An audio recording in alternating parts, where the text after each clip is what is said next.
Okay, so today we're Luke chapter 5. Luke chapter 5. Does anyone remember what we talked about last time? Does anyone remember what we talked about last time? What? Luke 5. Luke, what? Yeah, Luke, chapter 6. All right, so we'll talk a little bit about it. Okay, so beginning with verse 5, I'll read the first one. On one occasion, while the crowd was pressing in on him to hear the word of God, he was standing by the lake of Gennesaret, and he saw two boats by the lake, but the fishermen had gone out of them and were washing their nets. Okay, so Jesus at this point is a very popular teacher. Very popular teacher. What is the crowd doing in this? What is the crowd doing? Right, pressing in on him. They all want to be close to him. They are very interested in what he is saying. What do you think the lake of Gennesaret means? What do you think this is? The lake of Gennesaret. What is that? You know what this is? This is actually the Sea of Galilee. The Lake of Gennesaret is the Sea of Galilee. There's different ways to say it.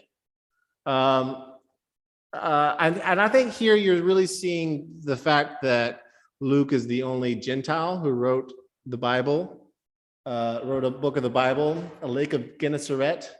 It probably sounds like a very Greek way to call the Lake of Galilee.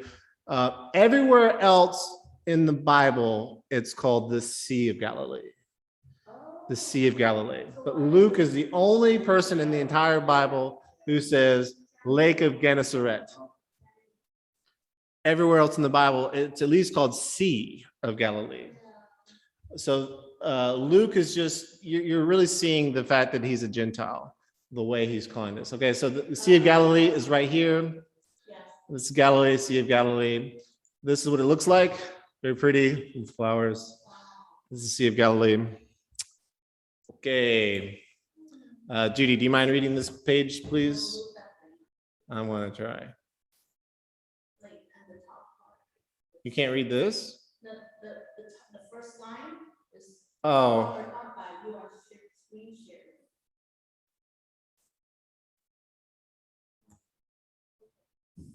Getting into one of the boats with the sign, he asked and he sat down and talked to people on the boat. And when he had finished, he said to Simon, put up.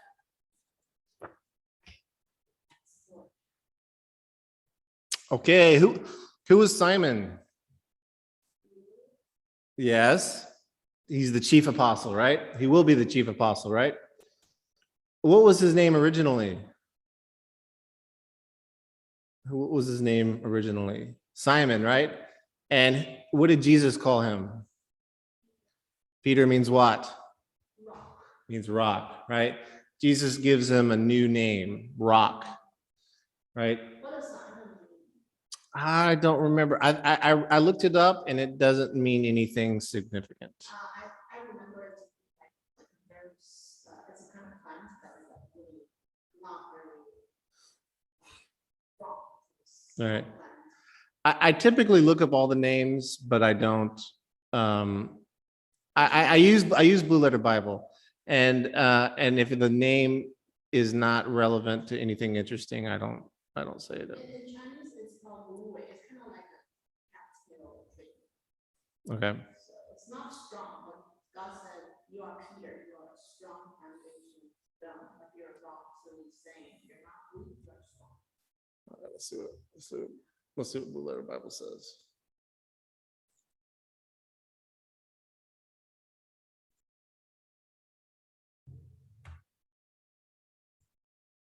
Look at this. I'm going to do everything without even typing. I'm doing everything without even typing. But Joanna is very impressed, right? What? What? What are you doing? Oh, yeah, impressed. Uh,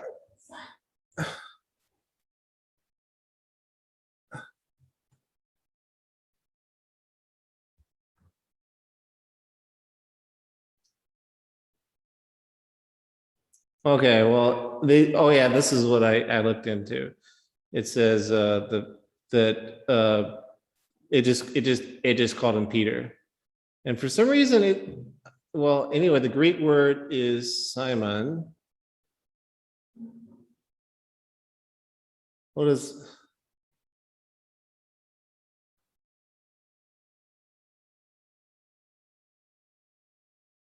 Strong's definition. Strong's definition, Simon, the name of 9 Israelites, Simon compare.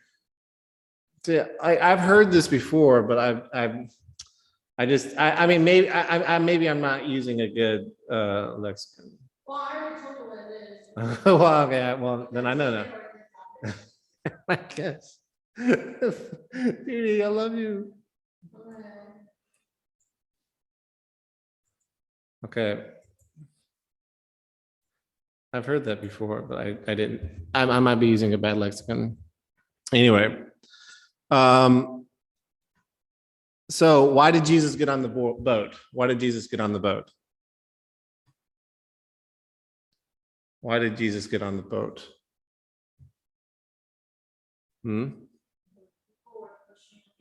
Right, people are pushing against him. So they're really interested in what he has to say. So in order to give himself room, he gets on the boat and goes a little bit away.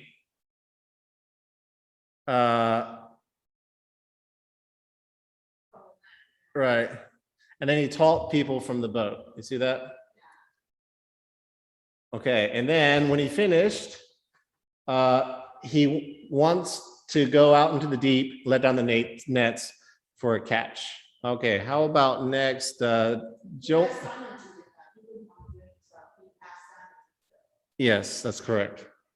Joanna, could you read this, please?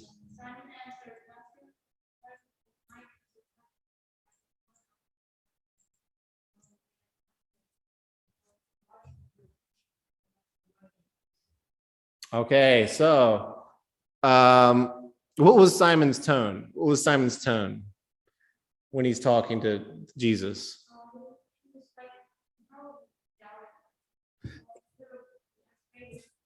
He's doubt. Look at there's respect and doubt at the same time, right? Master. You don't normally call people master, right? If James tells me you want to eat lunch, I'm not going to say yes, master. That would be so weird. That would be sarcastic, but and then there's, so you have respect. You say master. A grown man calls another man master. So there's a lot of respect there. He doesn't want to do it, but at your word, I will let down the nets. He thinks it's stupid. He doesn't want to do it, but at your word, I will let down the nets. So there is respect there, correct? Yeah. It's almost like he's treating Jesus as if he's his Lord, right? He listens to him and did what he asked him to do, although he thinks it's a little stupid. Right. Doesn't it? These are professional fishermen, right? This is their job. Let's go to the construction site next door and tell them how to, hammer in nails. You don't know what you're talking about. So, master, you don't know what you're talking about. That's what he's saying.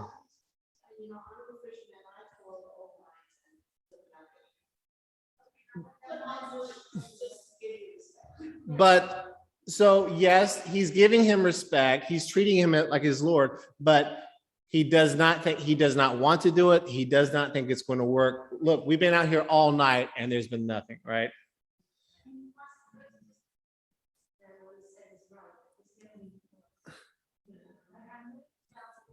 Maybe. So what are the results?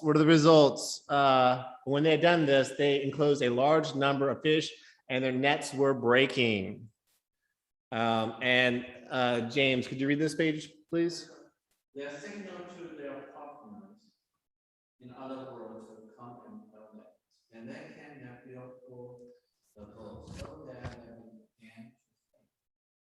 But when Simon Peter saw it, he fell down at Jesus' knees, saying, "Depart from me."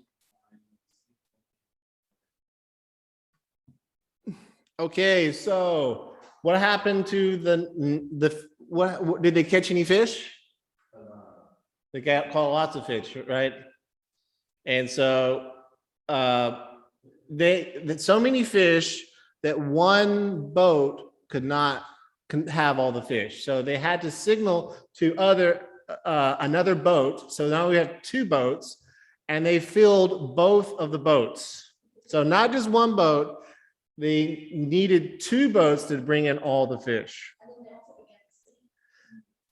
So Yes, and there's so many fish that they began to sink. So and I don't what does this story kind of remind you of? Kind of reminds me a little bit of when the boat when Jesus rebuked the weather a little bit. Jesus rebuked the weather, and then the disciples were saying, "Who is this man who can rebuke the weather?" Right? And so, what was Simon's reaction? Simon's reaction was, "Wow, we're going to be rich." What was Simon's reaction? depart from me, for I am sick. Isn't that oh Lord, oh Lord. So Lord from Master. so what do you think? Yeah, but No, this is more. This is not. It might be God, but it's just like Lord is in your ruler. Go ahead, try to prove me wrong. That's fine. I already looked it up too. I looked it up last night, or 2 nights ago.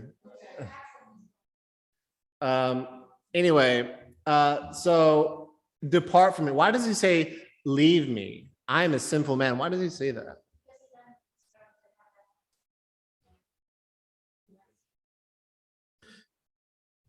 Right.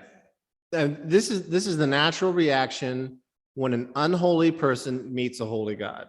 God is holy, holy, holy. Every man is sinful, and this is the normal reaction. Insecurity. You feel like get away from me. God, remember, God is an all-consuming fire who brings wrath to the wicked. But Jesus came not in judgment, but in grace, right? And so he wants the righteous one to get away because I'm sinful. Get away. And this is Simon Peter, right? This is the chief apostle. Can be. That's what I said. It can be. Or it could be like head of a commander, like a government leader. But obviously Jesus is not in the government, so this has to be God.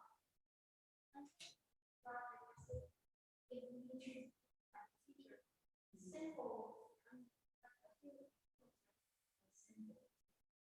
Everyone is simple. You don't know. Yeah. Oh, Lord. Maybe. I mean, no, well, he can think that he's God and call him Lord and like the kingship Lord at the same time. But okay, I just don't want to make a point. It could mean both. So that's all I'm going to say about it. So okay, so for he and all who were with him were astonished at the catch of fish that they had taken, and so also were James and John, sons of Zebedee, who were partners with Simon. And Jesus said to Simon, "Do not be afraid. From now on, you will be catching men." And I think, is that the end of that?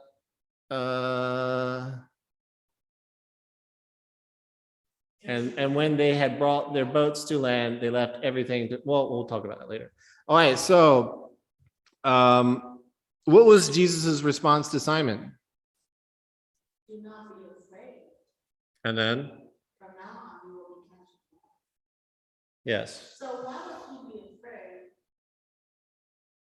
if he's not talking to He knows that he's holy.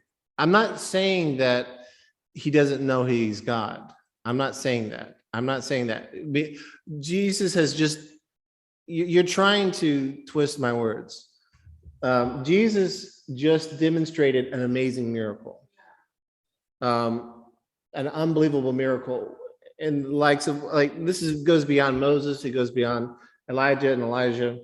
And so I don't know who Peter thinks he's talking to, but it's someone special. And then whether he knows it's God or it's a prophet that's so highly exalted, it's not even in the Bible. We don't know from the details given. Now, he might have realized he's God or might not. I'm just saying the word Lord means both.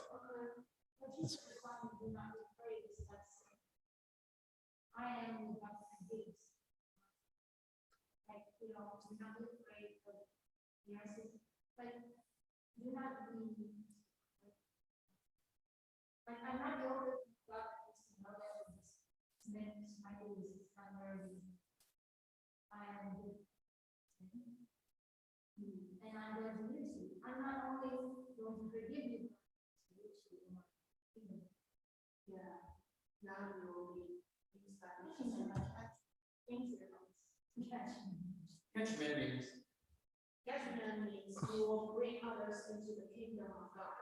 oh, really? Yeah, so you may be outside, right? Someone doesn't know God, you tell them about the gospel and you. Just like disciple. Yeah, make disciples of all things. So Jesus came not to judge. When Jesus comes back the second time, he will come to judge. But the first time he is coming to to be grace, to offer forgiveness, to be the sacrifice for our sins. And so he's saying, do not be afraid. And for one, I do believe that Jesus is God, but I don't think you need every verse. I mean, and also one example, one example of Jesus being God is obviously when he rebuked the weather. And everyone's like, who is this? You know, because Jesus demonstrates more power than everyone else in the Old Testament. So I'm just saying that the word Lord could be both. And maybe he's thinking, who is this? Maybe it is God. Maybe he doesn't know. Maybe he's just marveling, you know. And from now on, you will be catching men. The analogy, yes, the analogy is from now on you'll be catching men. This is evangelism. This is you'll be catching men. And by the way, it does remember this section reminds me of John chapter 15 verse 5. I'm the vine, you are the branches. He that stays in me and I in him, the same brings forth much fruit, for without me you can do nothing.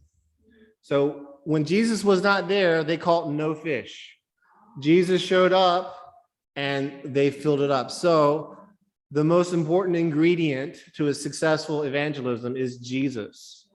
If Jesus is working with you, you will, if Jesus is helping you, you will be very successful. If Jesus is not helping you, you will do nothing.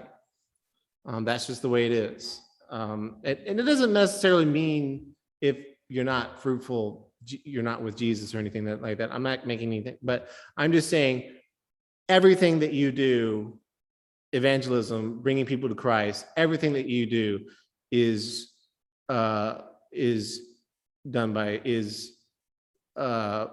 ordained by Jesus and done by Jesus. And so when Jesus commanded his disciples and say, go and make disciples of all men, and I will be with you until the end.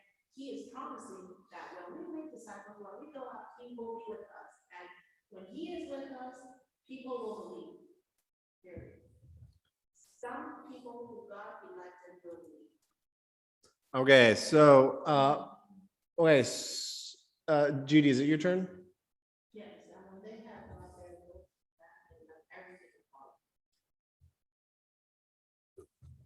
All right, so here's an example. They're basically abandoning their worldly lives to follow Jesus, right? Abandon their worldly lives to follow Jesus. It might be not that big of a deal. They're fishermen, and then Jesus performs this amazing miracle, and they're like, "Well, I'll just follow this guy. There's obviously something special with him." Simon is one of the disciples. Yeah, he's the chief. He's the chief. Is Peter? Peter, yeah, Simon is Peter. they're the same person. Simon is his previous. His old name, and then Jesus said, "You will become." Oh, okay. Who I will become. One day I will become. James is a pretty cool name already. And Peter is also the chief apostle. I think you can. Yeah, James. There's a lot of Jameses in the Bible. Anyway, It's Jesus' brother's name. Oh, well, Yes. it's good name. Good name. Good name. okay. Next is Joanna. Joanna, could you read, please? While he was in one of the cities, there came a man full of leprosy, and when he saw him, he fell on his face and begged him, "Lord, if you will, you can I will. Maybe the leprosy. Okay, so what is leprosy? What is leprosy?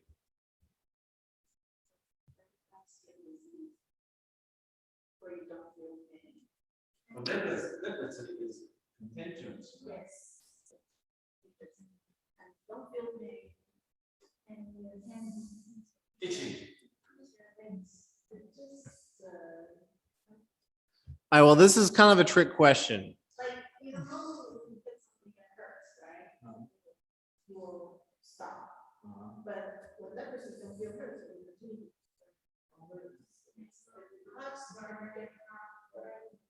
You're not- It's kind of nurse disease. So this is kind of a trick question. So there is a medical condition called leprosy, but actually biblical leprosy actually includes a wide variety of skin diseases. So if you read Leviticus chapter 13, you'll look at a wide variety of different skin diseases.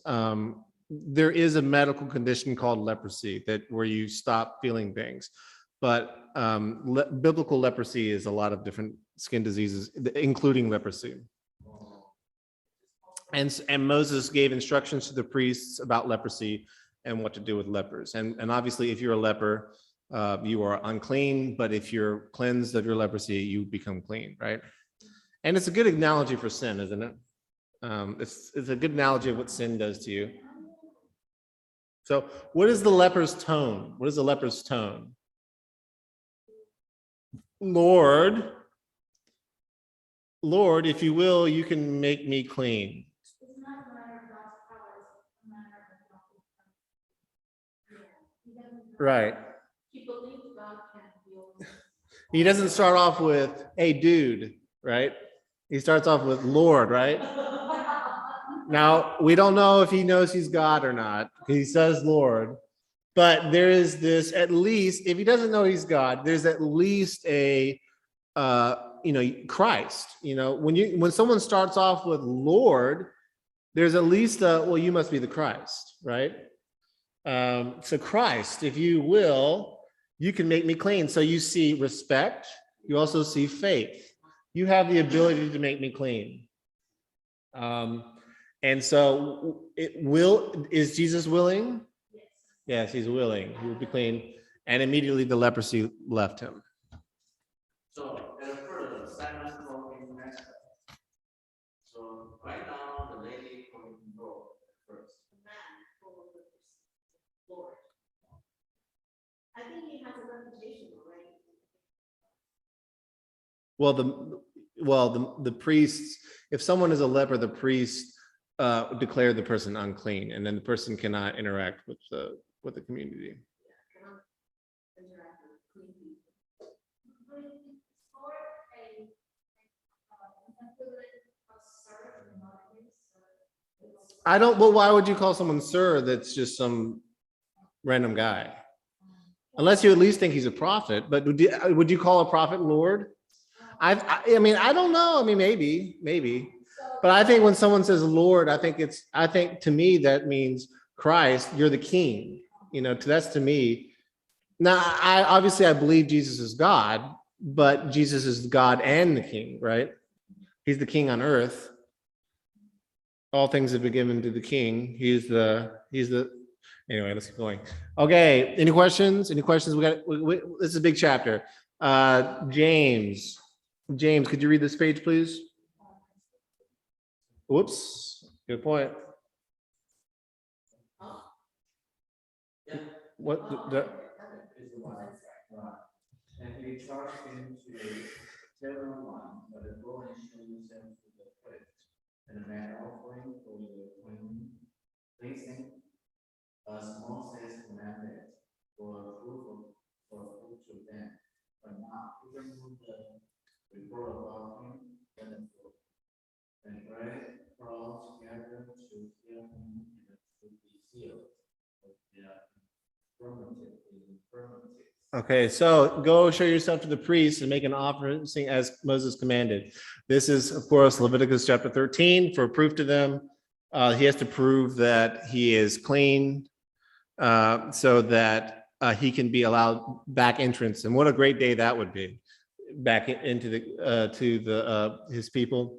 It's amazing. So why is Jesus doesn't want to tell anyone to know about the miracle? Why not? His hour has not yet come, right? It's not the time for his crucifixion. He needs to live a righteous life on earth. He needs to live a righteous life so that he leads an example for us to follow, and also that he has a righteous life that he can impute to us on the cross, right? He has to live a righteous life so that we can receive his righteous life on the cross, the great exchange, right? And so, but people are still believing that he is the Christ, or at least, if not that, at least they know that he can perform miracles, which is much easier. Okay. Why does he show himself to? Because that's what Leviticus chapter 13 tells them to do. That's what Moses said. Oh, So he can rejoin the community. so the law, the Old Testament law asks them to do that, to have the priest check. Yeah, Leviticus chapter 13. Okay. It's like COVID, like you guys. Yeah.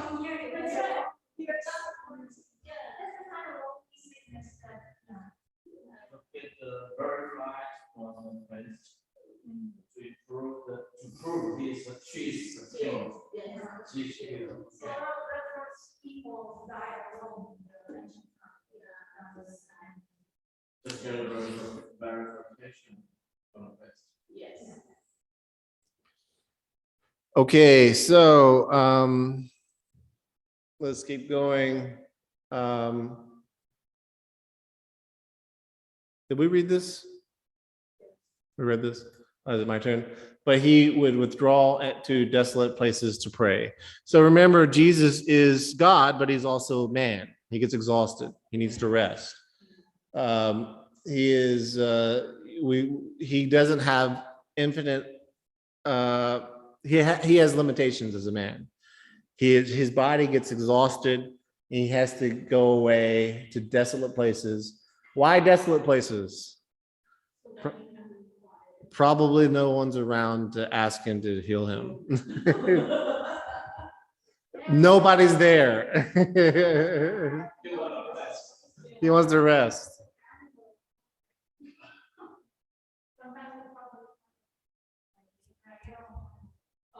Wait, who goes to the public toilet to pray? Oh yeah, desolate place. That's funny.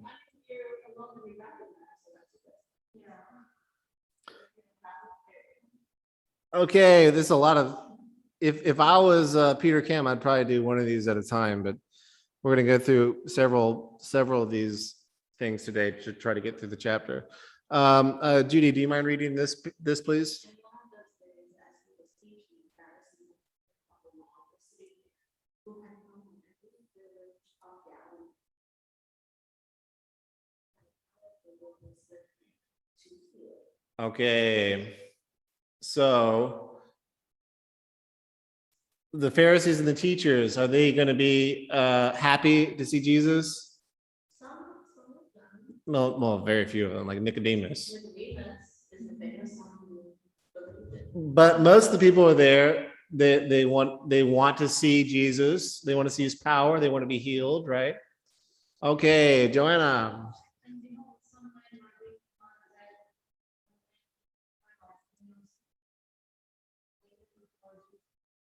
finding no ways to be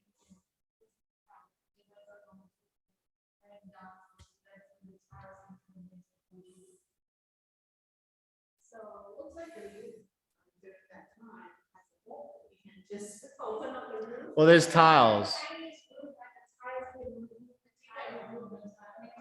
They went down to the so that you can they might have picked up the tiles. They might be movable, and they probably picked up. But so what was wrong with the man? What was wrong with the man? Paralyzed. And so Jesus heals, and hopefully they're gonna heal the paralyzed man and bringing him to Jesus.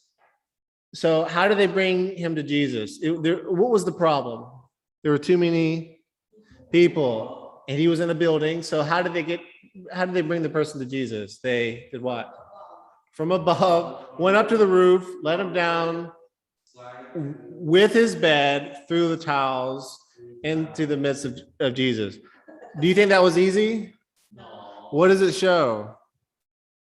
It shows a lot of faith, right? It shows a lot of faith that, wow, they really believe this guy can heal. I mean, that's a lot of effort, right? Yeah, they went through all that trouble, right? And it's not just the person. It's a lot of work. who has faith, but the people around him who's carrying it. The friends have a lot of faith too. Right. So you see a lot of faith there. And of course, Jesus is probably really happy about that. Okay, James, can you read this, please? When he saw their faith, he said, "Man, your sins are forgiven you." And the scribes and Pharisees began to question, saying, "Who is this? Who speaks? Who is this? Blasphemy. Blasphemy means Blasphemy means like anti-God, like curse, like offensive to God. okay. Who can forgive sins by God alone? Blasphemy basically is calling yourself God. Well, that's one form of blasphemy, but anything that's sort of like a good is taking the Lord's name in vain. Oh, I keep forgetting to do this. Taking the Lord's name in vain. Okay. And when he saw so what does Jesus say? He sees the faith and says, what? Your sins, what? Are forgiven. And were the Pharisees happy about that? No. Only God can forgive sins. So for him to say your sins are forgiven, it's saying himself to God. Right. Could Moses say that? Could Moses say your friends? No. If Moses did that, remember, Moses was harshly punished because he banged on the rock, and he said him and God, and he banged on the rock in that way. And because of that, he was not allowed to enter the promised land.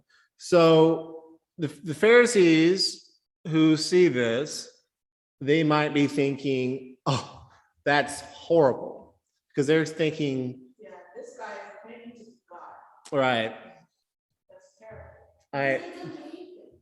Right. Judy, could you read this, please? When Jesus perceived their thoughts, he answered them, "Why do you question in your hearts? Which is easier to say, your sins are forgiven you, or to say, rise and walk?" This is Jesus is just showing off at this point.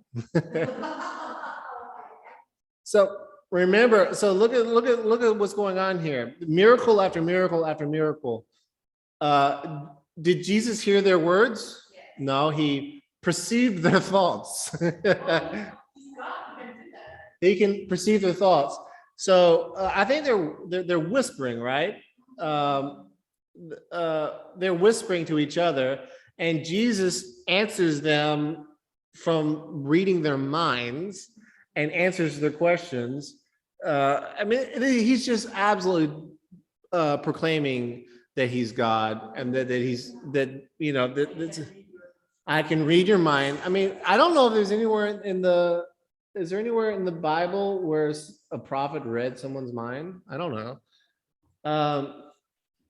He's reading minds. He's forgiving sins, and now he's going to tell him, rise and walk. Okay, Joanna, could you read this, please?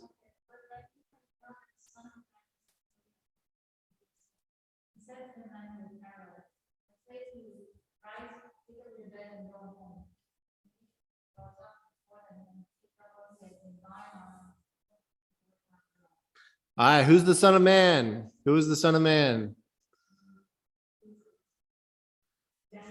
Daniel chapter 7, verse 13 through 14. This is part of Daniel's vision. This is part of Daniel's vision of the future. And this is something that the Pharisees should have known. Daniel chapter 7, verses 13 through 14. I saw in the night, you want me to wait for you to get there? Can you show us on the screen the Blue Letter Bible? Why? Well, it's very good. Let's see if that's still there. And Jesus said, you will see how forgiven, or say, rise or walk, which one is easy, right? Which one is easy? Can everybody see this? None of them is easy, right? But then in order to prove That he has, can say, right. it's the blue rise and walk. And if he was blasphemous, Jesus, Really, rise and walk home. Yeah, he did. Yeah, he did a miracle. and if Jesus was being blasphemous, the God would say, no more miracles, sorry. If he was just some guy, God would say, no, you can't do miracles anymore. You're blasphemous. But he continues doing miracles. And then that's why the Pharisees eventually say, you do it from the power of the devil, because they can't deny the miracles. So they say, well, you have power. It's the power of the devil. And then Jesus says, blasphemy against the Holy Spirit will not be forgiven. Anyway, this is verses 13 through 14. Let's see. Can I move? Son of Man. Where's the Son of Man? Son of Man right here. So this is part of Daniel's vision. This is part of Daniel's vision. It's not the only one. It's just 2 verses from his vision. But the Pharisees, being students of the law, they should know this. I saw in the night visions, and behold, with the clouds of heaven, there came one like a son of man, and he came to the Ancient of Days and was presented before him. And to him was given dominion and the glory and a kingdom, that all peoples, nations, and languages should serve him. Wow. This is all peoples, all nations, all languages should serve him. His dominion is an everlasting dominion, which shall not pass away, and his kingdom's one that shall not be destroyed. So what is Jesus saying? Jesus is saying, I'm that guy. By the way, I'm the Son of Man. Which of course the Pharisees don't like because their religion is apostate.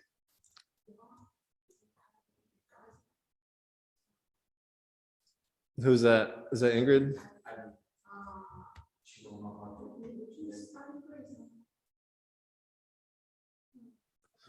Well, Bukani. What does that say? Does that say I don't see you?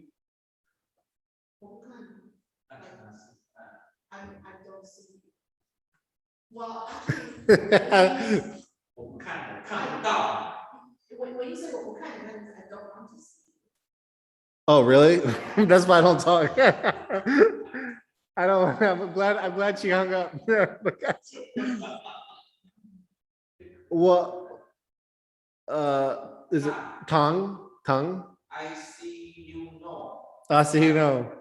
我看不到。I'm glad I'm glad I didn't say anything, but people would be very nice. Ivy. Hello, Ivy. You see us? It's still connected.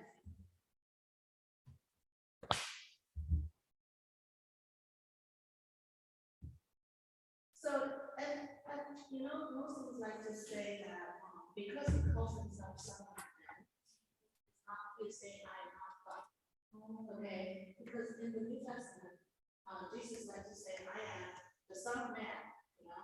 Instead of saying, I am God, he said, the son of man is going to blah, blah, blah, blah, blah. Okay? So he's calling himself son of man because it is, if I am Jesus in that time, there are so many gods around me, you know, there are three gods, there are this and that, but if I say son of man, it is this God in the Bible that of Daniel said, it's very clear, it is this one that has dominion, that, you know, that all nations, that all people should serve him, it is this God of the Old Testament. Yeah.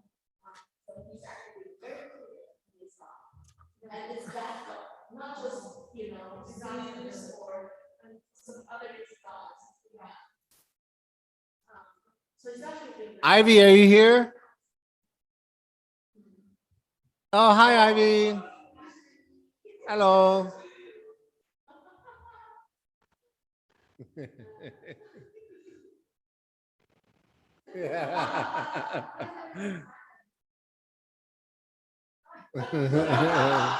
Right. So Jesus is saying that he is the Son of Man who has authority to forgive sins. He's saying he is the Son of Man. This comes right out of Daniel. Jesus really liked to call himself the Son of Man. He doesn't like to say, for some reason in the Gospels, he doesn't like calling himself God a lot. He doesn't like calling himself Son of God a lot, but he does like calling himself Son of Man sometimes. Yeah. He wants to be very clear who he is. He is the Son of Man, the one that we just read. Yeah, he is not one. He's not Father God, he's not the Holy Spirit, he is Son of God, he is the Son of Man. So he's being very particular. Yeah, his dominion is going to be one that never ends, that everyone should bow down. I mean, he is calling himself God, but he is like being very particular. Which God? Oh, yeah. He's not just a man. So the Pharisees are grumbling because Jesus forgave his sins. And then he tells the man, rise, pick up your bed and go. And he leaves. And he rose, picked up what he had been laying on and went home glorifying God. What an amazing miracle, right? What an amazing miracle to be paralyzed and then to be able to walk. What an amazing miracle. Someone who is paralyzed. That's amazing, isn't it? There's a, because someone's like, and that is the power of God. And someone is going to the person said, just look at how God commands someone to walk. They just follow his voice and then they're able to walk. So it's the same with this command to repent. It's like repent. And he just follow that command. It's like, and as he follows with the power of the Spirit, and able to do like walking, a lane walking. Yeah, the first thing that anybody does, they repent is to start to believe. Because the first thing they repent of is unbelief. Yeah. So to believe is repenting. Well, this is an act of faith. The act of faith is all the work that was done bringing the man here. I think that was the act of faith. I think the act of faith, just like when Abraham believed and it was counted to him as righteousness. there was a huge act of faith. And then after the act of faith, there was forgiveness of sins. What? What's so funny?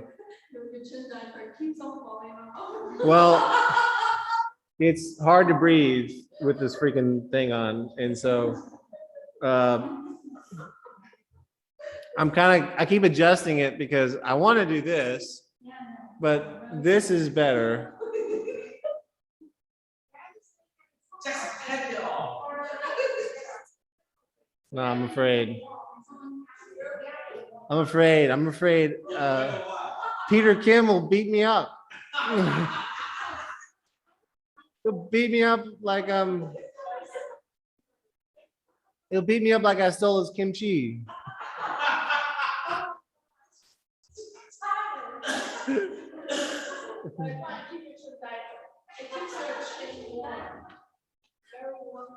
Okay, so who's next? Who's next? Is it James? Is it your turn? Or Ivy, can you read?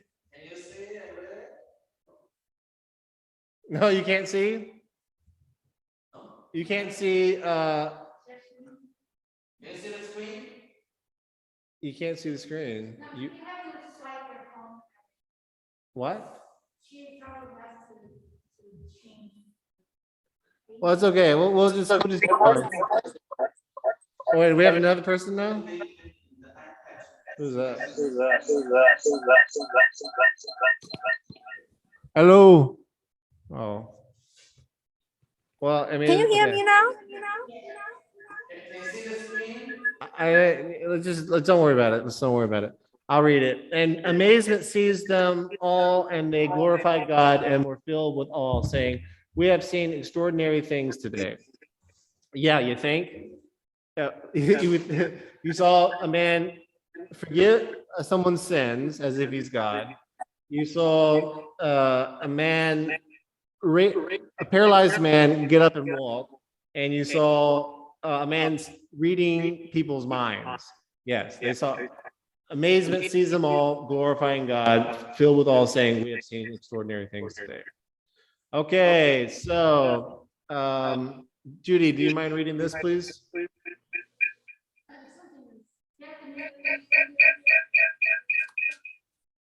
I think it might be Ivy. Can we maybe we can mute one of Ivy's things?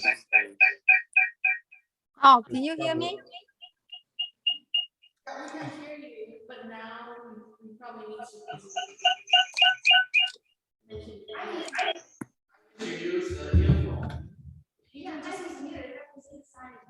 Well, she had two. She had two. No, the noise is gone now. That was it. She closed one of her things. Yeah, right. Okay, Judy, could you read this, please? Went out and saw a tax collector named Levi sitting at the tax booth, and he said to him, "Follow me." And leaving everything, he rose and followed. Wow, that's interesting, right? James, follow me. I mean, is that going to work? I think it's not like the first time he saw him, he must have a reputation, and he had already wanted to follow Jesus. And now Jesus actually invites him, and he said, "Oh, okay." Jesus is still reading minds, right? He knows that the person wants. So Levi, what Jesus had done something great before. Ivy left. All the things that we have mentioned, healing, leprosy,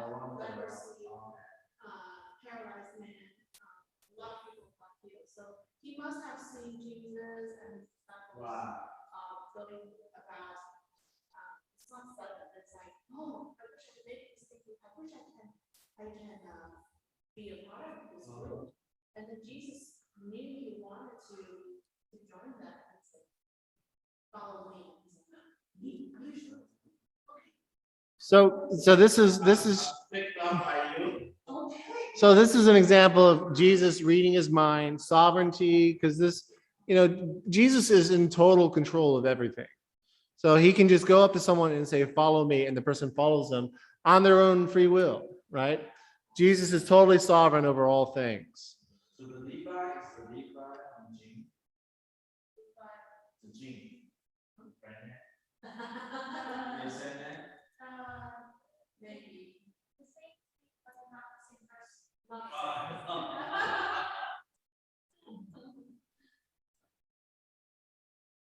Okay, Joanna, could you read this, please?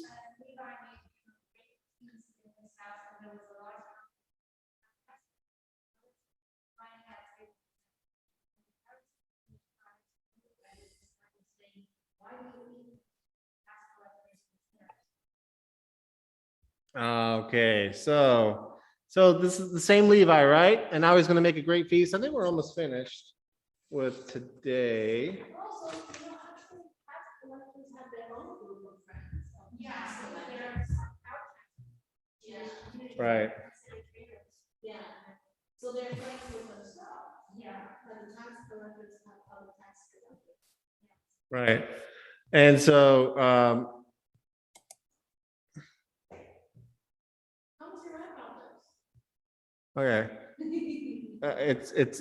there's a pattern of me being right. So Levi, he's following Jesus now, made a great feast in his house with tax collectors and others reclining at the table. And the Pharisees are not happy. Why? Why are the Pharisees unhappy? Because they think holy teachers shouldn't be with sinners. Yeah. And especially the Jews shouldn't be eating with Gentiles. Why do you eat and drink with tax collectors and sinners? Right. Not just Gentiles, but tax collectors and sinners. Right. Probably are prostitutes. Yeah. Well, people who are known to be sinful, maybe prostitutes, maybe. So why are you, the holy teacher, be eating with Gentiles and the worst of Gentiles? And so we're going to see the answer. Okay, so James, could you read this, please? And Jesus answered them, those who are well, there's no need of physician, but those who are sick, I have not come to call the righteous, but sinners to repentance. So, who is sick? Who is sick? Sin- Who is sick? Tax collector. Everyone's sick, right? And Tax collectors sick, the sinners sick. Are the Pharisees sick? yes. Everyone's sick. Why do the Pharisees think they're not sick? They have pride, right? They are Mhm. lying to themselves. They have pride, right? They don't think they're sick, but they're sick. That's a problem. Pride, They have pride. They don't think they're sick. yeah. That's the Their righteousness, they compare with man, right? Oh, I'm more righteous than Judy. I'm more righteous than James. I'm more righteous than Joanna. My righteousness is comparing with other people and not comparing with God. And so if you don't know that you're sick, you don't need Jesus, do you? You think, oh, I don't need Jesus. And then one day you wake up and you're in hell, right?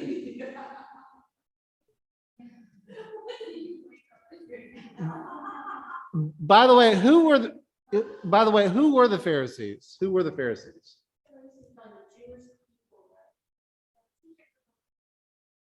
Right. The Pharisee Judaism dominated Judaism during this time. Pharisaic Judaism dominated Judaism at this time. So when we read the Old Testament, it's kind of a nightmare. Sometimes you have King David and Solomon. Sometimes you have a righteous period. Other times you have a very dark period. 2 times Israel is, I guess 3 times, but 2 times they're exiled. And then finally they're conquered by the Romans. They're exiled twice because of idolatry, or you can say spiritual adultery against God. And their reaction to that with the Pharisees is now they're just as apostate now as they were when they were idolatry, but now they have self-righteousness. Now they have legalism. And the Old Testament does not promote legalism either. Moses talks about circumcising your heart, not just doing the commandments, but circumcising your heart. But what did the Pharisees teach? What did the Pharisees teach?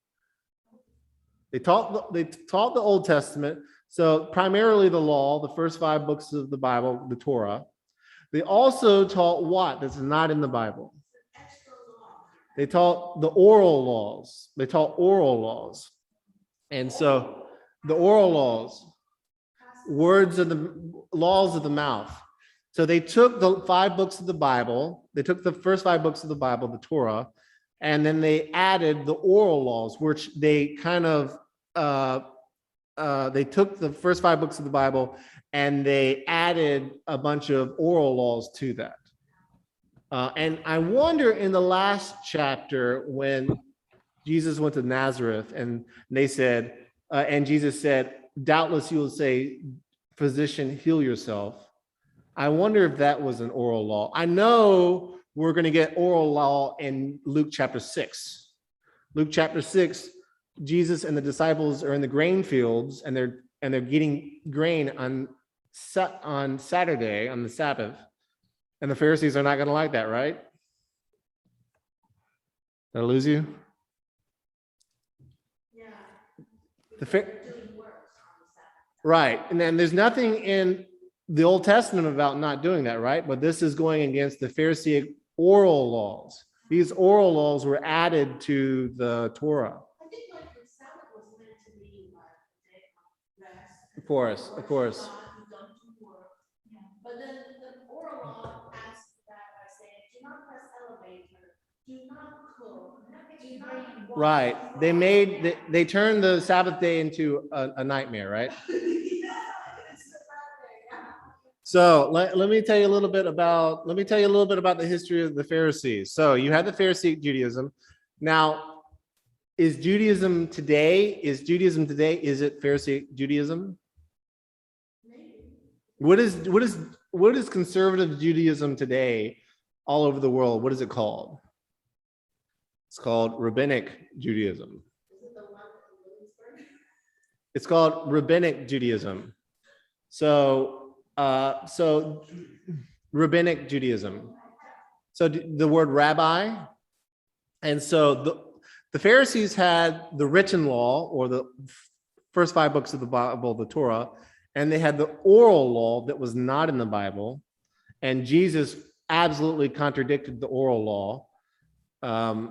And you're going to see that especially in the next chapter, Luke chapter 6. Do we have the oral law, what the Pharisees taught today? Do we have that? So after Israel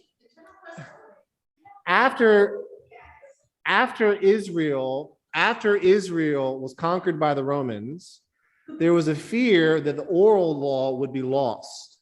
And so a Jewish leader actually wrote down the oral law. Normally you wouldn't write it down. Normally it was passed on orally. A Jewish leader wrote down the oral law. Do you know what the book is called? It's called the Mishnah. So if you want to know what the Pharisees taught, you can read the Mishnah. Now they have what? Well, what I would do if I were you, I would just YouTube the Talmud and just listen to it on audiobook while you're doing something, because it's pretty dry stuff, I think. But okay, the Mishnah, and so Jewish leaders would add commentary to the Mishnah. Oh my gosh. And so the Mishnah plus the commentary on the Mishnah all became the Talmud. That's what and the Talmud is a very important book in Judaism. And the Mishnah, the oral laws, were originally based upon the first 5 books of the Bible. So the Rabbinic Judaism is different than Pharisaic Judaism because there's no temple. The temple has been destroyed. Once the temple is destroyed, the temple was the center of the Jewish religion. It's destroyed, and then you have to have Rabbinic Judaism, because now with Rabbinic Judaism, it's no longer centered around the temple, it's now centered around the rabbi. However, Rabbinic Judaism is built right on top of Pharisaic Judaism. So that's why you talk to your conservative Jew today and they sound like they're a Pharisee, because the oral law that the Pharisees had that has been kept. It's in the Mishnah, and then commentary on the Mishnah is added together, has become the Talmud. And so that's why the Jews today sound exactly like Pharisees did in the New Testament. So in other words, the Talmud is like a book full of A book full of what? Yes, book full of crap. And you know, it's very interesting. The Mishnah is already crap, and then you have a commentary. Right. But you know, what's interesting is what's interesting though to me is the Catholic Church did the exact same thing the Jewish community did, didn't they? Because the Catholic Church, there's centuries of them. For the first thing they did, they turned the Bible into everything as an allegory, and then they had their councils, and they just made it edification a huge mess, just like the Jews did. And so that's why the Protestant Reformation was so important, getting back down to, okay, what does the Bible actually say? Christ alone, we follow God's word alone, you know. Because they were doing these, And by the way, Jesus taught that too.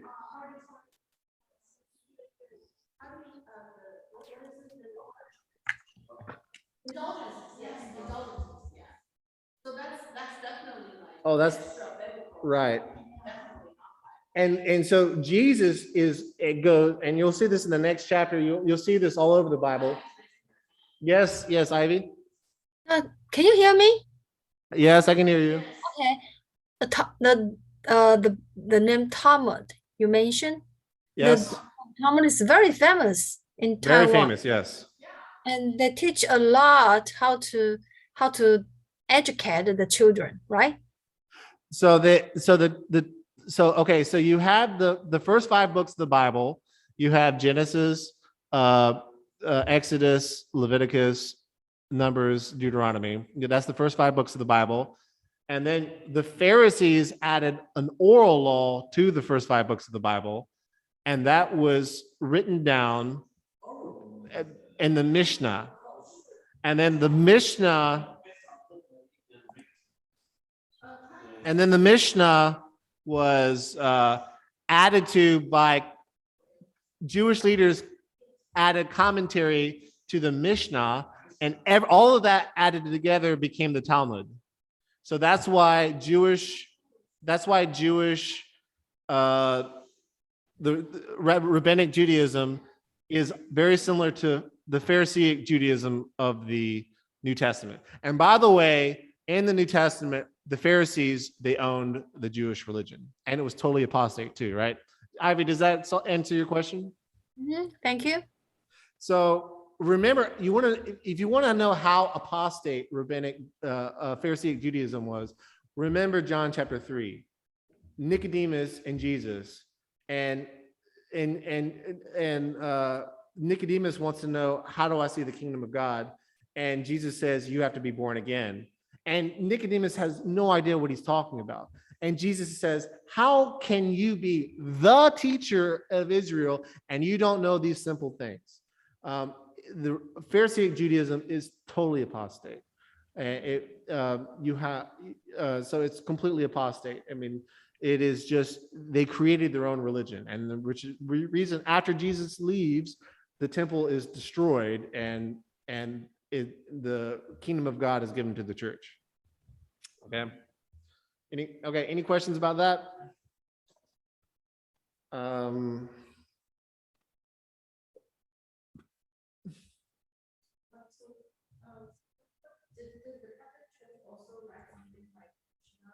They write all the things that the Pope. Joanna, you can probably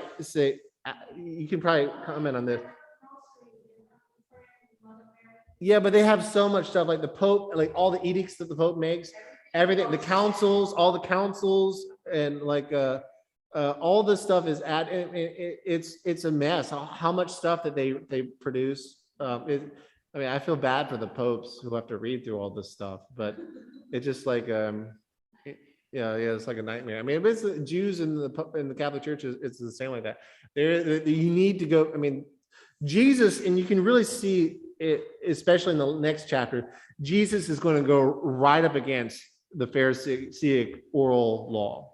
Jesus is going to deliberately break the oral law to show this is not from God. This is, you just made the Sabbath a nightmare, Just make, which is legalism, right? legalism, yes, it's legalism. Because you cannot make yourself righteous. Christ makes you righteous. You have faith. Christ dies on the cross. He gives you his perfect life. He takes your sinful life. That's why you are justified God. You don't justify yourself, right? Okay, let's keep going. We're almost finished. Okay, I don't remember who read, so we're going to go in reverse order. James, could you read this? Okay. And they said to him, the disciple of John is over and over prayers. And so do the disciples of the Pharisees, but yours eat and drink. And Jesus said to them, and you may reckon cast fist of the bridegroom to them. So how are the disciples of John different than the disciples of Jesus? How are the disciples of John different than the disciples of Jesus? They fast a lot. Yeah, they and offer prayers. So but the Jesus, he doesn't fast as much, right? They just eat and drink. They just eat and drink. And so, what is Jesus' response?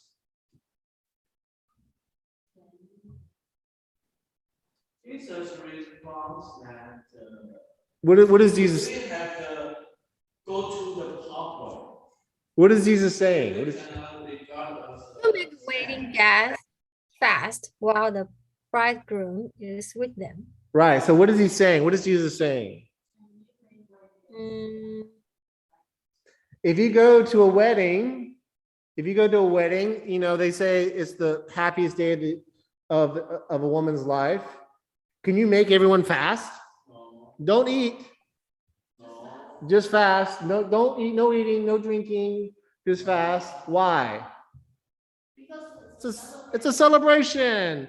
The Christ is here, the long-awaited Christ. And I'm reminded, this reminds me of David when he becomes king. And he's dancing and he's really happy and he's naked. And one of his wives says, you know, why are you so crazy? You know, and he's like, you don't understand. You don't understand how wonderful this is. You know, the Pharisees don't understand. They, you know, just like David's wife doesn't get it, the Pharisees don't get it. They don't get it because they're not spiritual. yeah, so who is the bridegroom here? Well, it would be everyone, all the sinners. The disciples, right? Jesus, right? Oh yeah, the bridegroom. Yeah, the bride. Yeah, the bridegroom is Jesus. Right, and the bride is the disciples of Jesus. Right. Right. And Disciples at that time. The bride is the church and the bridegroom is Jesus. So they're saying like, well, I am the bridegroom, I'm with them. Why should they just be sad and fast? This is the time to celebrate. It's funny. yeah, and so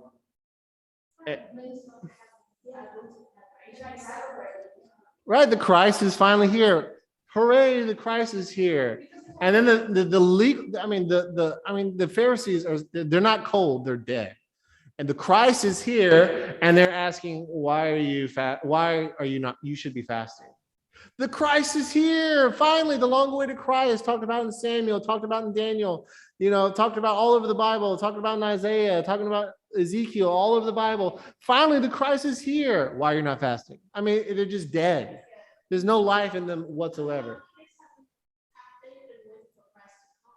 Well, they're not waiting for Christ, right? They're using the church for their own worldliness.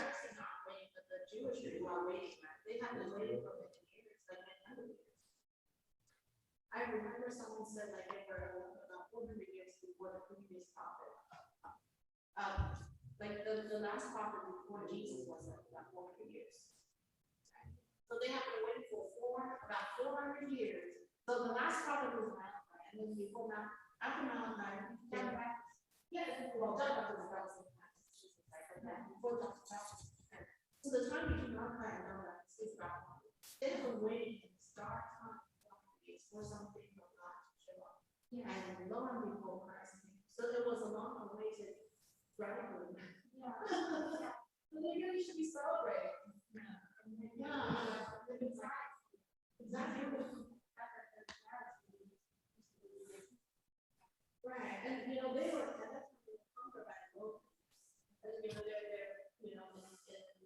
like second-class citizens for a very long time. They have been waiting, suffering, and waiting for us. Saviors.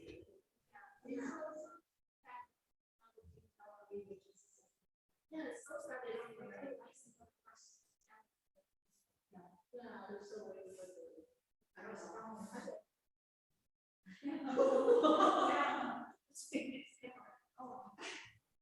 Maybe just like 700.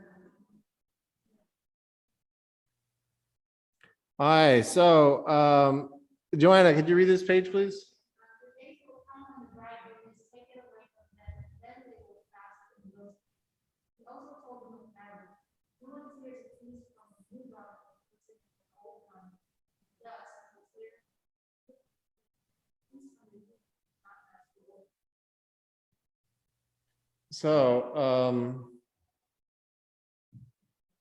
So they will fast in the future, right? They will fast in the future, and When the bridegroom is taken away. right. Yes, there's not going to be when Jesus is crucified, then they'll start fasting. That's not going to be a celebration. Okay, so here's the analogy, the parable. No one tears a piece from a new garment and puts it on an old garment, because if he does, he will tear the new, and the piece from the new will not match the old. Another analogy. Judy, could you read this, please? And this is the end of the. And no one puts new wine into the wineskins. If he does, then the new wine will burst the skins, and it will be spilled, and the skins will be destroyed. But new wine must be put into fresh wineskins, and no more after the old wine desires neither. Says the old is good. So what is this? What is this an analogy of? It's not the Old Testament and the New Testament. Not. It is the Pharisees versus Christianity. Okay. Old wine. What Jesus is saying, there is no compatibility with Pharisaic Judaism and Christianity. It is just, there's no compatibility. It's like trying to add the gospel to the Church of Christ. It's just absolutely impossible. They tried to do it, but it doesn't make any sense. So you have the Pharisaic Judaism. You cannot reconcile Pharisaic Judaism with Christianity, or with you just cannot reconcile those things. The Pharisaic Judaism is just an apostate false religion. That's all it is. It's worthless. You cannot add to it. You cannot sew Jesus onto Pharisee Judaism at all. You just have to. That's the old garment. That's the old wineskin, and you just, it has to just be completely replaced. Right? You understand? Yeah. All right. Any questions? Any